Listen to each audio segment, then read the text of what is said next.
Y bueno, recién Alberto lo saludaba a Rubén Grimaldi, que es el secretario general de UTERA, la Unión de Trabajadores del Estado de la República Argentina. Rubén, gracias por venir. No, por favor, gracias por la invitación. Al contrario, sabes que siempre te tenemos en mente. Lo que pasa es que estuviste también a los saltos con bastantes compromisos. Sí, muchas cosas juntas. El tema de lo que hoy es ver qué camino le damos al PAMI, el tema de lo que fue el Congreso de la CGT, hubo muchos idas y vueltas en todo, con lo cual esto también nos ha quitado un montón de tiempo y tenerlo que insumir en esto que fue, como terminó el otro día en un Congreso. ¿Cuál es tu opinión de ese Congreso? Una unidad que no es tal, a lo mejor, ¿no? Bueno, una unidad que no es tal, ¿verdad? No es tal. No, yo lo decía el otro día en otro programa, no se logró la unidad. Yo creo que acá hay que ver, a mi criterio faltó debate, faltó autocrítica, y realmente todos estábamos empeñados en la unidad, pero la unidad real de la CGT, claro, ¿no? Es decir, un líder y un consejo directivo atrás que sean los que tomen las determinaciones en consenso con el resto de los compañeros. Hoy tenemos un triunvirato que no es más ni menos que la representación de 3 sectores, es decir, no hay un criterio de unidad porque cada uno viene de un sector diferente, que era lo que nosotros decíamos. Había que buscar a alguien que encolumnara todo el movimiento obrero atrás y que realmente empiece a aplicar políticas y a discutir las políticas que tenemos que llevarle al gobierno, sobre todo en la situación que estamos. No tenemos muchos problemas, tenemos el tema de la inflación, el tema de la reapertura de las paritarias en algunos gremios que han quedado muy relegados, el tema del impuesto a las ganancias, el tema del desempleo. El costo de vida. Creo que tenemos una agenda bastante extensa como para sentarnos y ver realmente cuáles son las medidas que nosotros vamos proponiendo al gobierno y después, esperar la reacción del gobierno. Pero... Ahora Rubén, hoy cuando empezamos a charlar con Horacio Zungri, que es el secretario general de AGPROC Buenos Aires, que representa a los trabajadores profesionales del Correo Oficial Radio Nacional, hablábamos un poco por qué se llegó a esta situación cuando se buscaba la unidad de la CGT realmente, una unidad como la que estás planteando vos, realmente que representara y tuviera a los trabajadores encolumnados. ¿Por qué no quiere nadie aflojar de su lado? ¿Cuál es la solución en este por caso? Eso digo, para mí faltó debate, faltó una autocrítica que teníamos que hacer, porque, ojo, hay diferencia entre los sectores. Claro. Cada sector ha tenido un rol diferente en los últimos años, algunos han sido oficialistas, otros hemos sido opositores, otros han navegado a dos aguas. Parece que el tema era debatir realmente que cuál era lo que queríamos para después realmente buscar la cabeza de la CGT con un consejo directivo representativo. Y esto no quitarle mérito a ninguno de los compañeros. Claro. Lo que no era lo que todos se decía. Por ejemplo, se está hablando que va a haber otra CGT. Yo que estoy dentro de estos 66 gremios que nos excluimos, nos hemos autoexcluido del Congreso, porque me parecía hipócrita después de haber planteado con insistencia que queríamos un unicato, ir y levantar las manos en un triunvirato, me parecía que no era lo lógico. Seguro. Con esto no quiere decir que nos vamos de la CGT, con esto no quiere decir que nos seguimos perteneciendo al movimiento obrero, lo que sí vamos a tener un ámbito de discusión y estos, al menos los 66 gremios que estamos sentados de este lado, no se plantea hacer otra CGT, creo que si no le estaríamos haciendo el juego a aquellos que quieren ver dividido el movimiento obrero. Nosotros vamos a ser críticos, vamos a plantear la discusión dentro del ámbito del movimiento obrero y sí, vamos a tener un agrupamiento totalmente diferente. Ha pasado esto ya en otras oportunidades en la CGT, dentro mismo de la CGT se han conformado, como fue el famoso caso del MTA y qué sé yo, pero no armar otra CGT, es decir, acá lo que hay hoy, sí, algunas impugnaciones, nosotros vamos a esperar a ver qué pasa con esas impugnaciones en la justicia, o primero en el Ministerio de Trabajo, que es el que tiene que hacer el instrumento de aplicación, y después si va a la justicia a ver qué pasa. Pero igual, de todas maneras, acá no está en discusión el tema de la representatividad de quienes están hoy en la CGT. Yo creo que la metodología con la cual se eligió la forma que se hizo, yo creo que fue muy apresurado. Yo creo que el objetivo era la unidad, pero no a cualquier precio. Y esto me parece que es lo que se hizo. Se hizo la unidad a cualquier precio, bueno, y ahí están las diferencias. No recorrieron los tiempos que hacían falta recorrer para poder llegar a una unidad real. Sí. Aparte tenía que haber habido una convocatoria donde realmente se planteara, porque se armó un congreso extraordinario de última, porque había que modificar los estatutos de la CGT. La CGT no contempla 3 secretarios generales. No. Entonces tuvieron que hacer, esa convocatoria no fue hecha al tiempo de Informa, no fue comunicada a la mayoría de los gremios, en algunos casos los telegramas para presentar los congresales llegaron un día o 2 días antes de la del Congreso, sí. Con diferencias, de la fecha convocada. Con diferencias, no es mi caso, pero digo, sí en otros casos con diferencia en los padrones, ¿no? Con lo cual nadie pudo decir, no, esto no es lo que corresponde, a mí me corresponde tanto, más o menos, pero digo, por eso, creo que fue muy apresurada, muy poco discutida, y en realidad con objetivos que no quedan muy claros. Hoy preguntaba yo a los muchachos acá si a lo mejor hubo entre algunos dirigentes gremiales el tema de los beneficios personales. ¿Vos crees eso? No, yo, a ver... Hablo a nivel político, beneficios personales a nivel político. Bueno, acá, hoy se discute el tema de que, que le hemos entregado la CGT a Massa. Y algunos criticaban que de este lado le queríamos entregar la CGT a Macri. Digo, aquel que me conoce, yo he estado, por ejemplo, el otro día en la reunión con el Momo, pero digo, aquel que me conoce sabe que no tengo nada que ver con el macrismo. El que sigue mi trayectoria se dio cuenta que he sido crítico de casi todas las medidas que ha tomado. Con lo cual no es acá que nosotros queríamos, digo, el Momo inclusive se incorporó al grupo de compañeros porque nosotros lo citamos ver cuál era el pensamiento. Hubo coincidencia porque el Momo pensaba lo mismo que nosotros, de que tenía que haber un unicato, y fue lo único que nos unió. Acá no estamos hablando de política. Si queremos hacer política debemos buscar otro instrumento, se volverá a formar la 62. Lo que quedó claro el otro día, nosotros vamos a discutir políticas gremiales dentro del ámbito de estos 66 gremios, y que es lo que le vamos a plantear. Si podemos, directamente al gobierno, y si no, se lo haremos llegar a quien corresponda, como para que realmente empecemos a ver cómo podemos desviar un poco el camino que hemos tomado, ¿no? Bueno, según versiones periodísticas, ya se está fogoneando del sector de Venegas la resurrección, entre comillas, de las 62 organizaciones peronistas como brazo político, que es lo que fue siempre.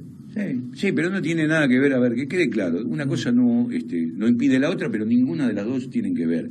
La discusión en el ámbito de la 62, sobre todo porque los gremios que integran la 62 somos todos peronistas. Claro. En cambio, en el ámbito de donde nosotros vamos a discutir política gremial, hay compañeros que por ahí no pertenecen al peronismo, ¿no? Claro. Y son bienvenidos porque, digo, acá esto no excluye a nadie en la discusión de los problemas de los trabajadores. Claro. En cambio, la 62 es un órgano que prácticamente está compuesto por todo gremio peronista. Así es, de toda la vida. Y bueno. Te lo habíamos señalado eso cuando... Sí, claro, lo señalamos. El caso de Palazzo, por ejemplo, ¿no? Sí. Tiene una conocida pertenencia radical, pero bueno, dentro del movimiento obrero es un excelente compañero y un dirigente que ha defendido muy bien los intereses de los trabajadores bancarios. Entonces digo, acá no, eso no lo podemos incluir. Tampoco pongo en juicio, al menos desde mi parte, ¿no? Yo no critico a ninguno de los compañeros que hoy están, que conforman el consejo, ni sobre todo el trío que está. Yo a Ismil lo considero un tipo inteligente, en el caso de Acuña, él representa un sector que lo han votado sus afiliados, lo mismo que Adaer. Todos los que están sentados ahí de alguna manera tienen la representatividad de sus trabajadores. En algunos casos más contentos, otros menos conformes, pero bueno, no se le puede quitar mérito a eso. Lo que creo que una unidad real de los trabajadores implicaba tener una CGT con todos los gremios encolumnados atrás de una conducción. Y la conducción no es la cabeza, porque acá es donde también viene la equivocación. La cabeza es el secretario general con un consejo directivo, que ese consejo directivo es el que tiene que tomar las determinaciones que le trasladan el resto de los compañeros y llevarla a la mesa de discusión para ver cuáles son las medidas que vamos a tomar. Con los congresales también. Hoy no podés, claro, sobre todo en los congresos extraordinarios donde se discute realmente las políticas de la CGT, cómo vamos a normalizar el interior. Hoy en el interior muchas CGT o tienen mandato caduco o realmente ya no existen, y existen sectores que se manejan autónomamente. Entonces digo, me parece que hay un montón de cosas que discutir, pero yo creo que hoy hay que poner la mirada en los problemas de los compañeros trabajadores, el problema de la gente, que me parece que es lo que más acuciante y lo que más realmente le está preocupando a la gente. Yo le decía el otro día, en una discusión con un periodista, le digo, miren, si ustedes hacen una encuesta hoy el tema del desempleo, el miedo al perder el trabajo, el tema del costo de vida y de los salarios bajos, ha superado cualquier índice, como por ejemplo el de la inseguridad, que sigue habiendo inseguridad. Hoy uno mira la televisión, se da cuenta que todos los días matan a un pobre trabajador o un pobre ciudadano por el solo hecho de robarle un celular o un par de zapatillas. Entonces digo, pero fíjense en cómo el gobierno de alguna manera ha trastocado lo que a la gente le preocupa. Y hoy a la gente le está preocupando la pérdida de trabajo, el desempleo. No se está generando trabajo, no hay inversiones de afuera ni de adentro. Yo se lo decía el otro día a un amigo que tengo que del PRO, le dije, mirá, tenés que empiece a entender más que lo primero que lo cagaron no fuimos los trabajadores, fueron los empresarios. Claro, exactamente. Entonces digo, los que lo tenían que haber apoyado, porque fueron los que de alguna manera lo empujaron hacia el gobierno, y no le están respondiendo. Entonces, digo, y eso lo estamos pagando los trabajadores. Rubén, contanos un poquito qué está pasando, cómo está la relación con el tema PAMI, con el director de PAMI, cómo está todo. Hemos tenido, justamente ayer he tenido una charla con Regazzoni, ¿no? Y primero hay un cambio fundamental a lo que estábamos acostumbrados. Al menos alguien hoy se siente y te escucha. Algunos pedidos que le hemos hecho, por ejemplo, nosotros teníamos un problema serio que venía de la gestión anterior, después de un deterioro muy profundo que habíamos tenido con la Guardia. Lo primero que le planteamos es que no teníamos la herramienta de trabajo, las ambulancias estaban rotas, teníamos 100 ambulancias en el taller, inclusive algunas vencidas y qué sé yo. Le planteamos el tema de la compra de ambulancias, salió una licitación que fue adjudicada de 35 ambulancias, o 37, le dijimos que para nosotros eran pocas. Amplió y compró el doble, con lo cual digo, en algunas cosas estamos teniendo respuesta. Y ayer cuando él me preguntó, ¿y cómo lo ve el PAMI? Le digo, mira, bien, pero leerlo. Y me dijo, bueno, que por ahí sí tenía razón, porque el PAMI es muy complejo. Digo, no es un tema menor, se maneja uno de los presupuestos más grandes del país, con una alta complejidad, con deudas muy grandes que venían de la gestión anterior. No solamente la deuda económica, sino la deuda en cuanto a la política que había que tener para dar la atención a los jubilados. Entonces, retomar todo eso, reconstruir lo que se destruyó. Por ejemplo, el PAMI había quedado prácticamente sin controles, es decir, lo primero que se encargó de hacer la gestión anterior fue destruir todos los sistemas de controles y todo lo que tenía que ver con servicios propios. Por ejemplo, pasó a ser ineficaz la atención de los policlínicos en Rosario, cuando en realidad la gente antes quería atenderse en los policlínicos propios porque tenían una muy buena calidad de atención. El tema de la desaparición de la Guardia con la contratación de empresas que en algunos casos son de dudosa calidad y de dudosa procedencia. Digo, retomar y volver. Yo le decía a los muchachos cuando empezamos a plantear el tema de la Guardia, le dije, igual de todas maneras no vamos a tener respuesta urgente, calculemos 90 días. Todavía no han pasado creo que 30 desde que empezamos a hacer la propuesta. Ahora le vamos a presentar un proyecto de convenio específico para la Guardia, donde está sacado en base a las últimas reglamentaciones y a las últimas dictámenes de la justicia en cuanto al tema laboral en los servicios de urgencia. Digo, y al menos hay una recepción del tema. Claro. Después que vamos a ver si lo soluciona o no lo soluciona. En algunas cosas no lo solucione. Fuimos críticos con la política de los recursos humanos. El gerente de recursos humanos como que se produce un cuello de botella.